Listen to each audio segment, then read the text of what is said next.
విశాఖలో ఉర్సా కంపెనీకి రూపాయికి ఎకరం భూమి కట్టబెట్టినట్టు నిరూపిస్తే మంత్రి పదవికి రాజీనామా చేస్తానని వైసీపీ అధినేత జగన్ కు మంత్రి నారా లోకేష్ సవాల్ విసిరారు. ఉర్సా కంపెనీకి విశాఖలో ఐటీ పార్క్ హిల్ 3లో ఎకరం ₹1 కోటి చొప్పున 3.5 ఎకరాలు కేటాయించామని, కాపులప్పాడులో ఎకరం 50 లక్షల చొప్పున 56.36 ఎకరాలు కేటాయించామని లోకేష్ స్పష్టం చేశారు. జగన్ ఆరోపణలు తప్పని తేలితే యువతకు క్షమాపణలు చెప్పాలని ట్విట్టర్ వేదికగా తెలిపారు. బురదజల్లి ప్యాలెస్ లో దాక్కోవడం కాదు, చేసిన ఆరోపణలు నిరూపించండి. ఛాలెంజ్ కు సిద్ధమా జగన్ రెడ్డి? మీ 5 ఏళ్ల విధ్వంస పాలనలో ఒక్క కంపెనీ తీసుకురాకపోగా ఉన్న కంపెనీలు ఇతర రాష్ట్రాలకు తరిమేశారని ఆయన పేర్కొన్నారు.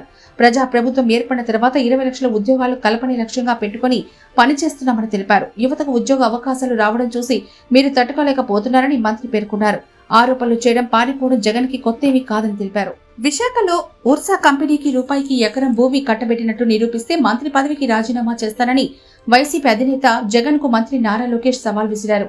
ఉర్సా కంపెనీకి విశాఖలో ఐటీ పార్క్ హిల్ 3లో ఎకరం ₹1 కోటి చొప్పున 3.5 ఎకరాలు కేటాయించామని, కాపులప్పాడులో ఎకరం 50 లక్షల చొప్పున 56.36 ఎకరాలు కేటాయించామని లోకేష్ స్పష్టం చేశారు.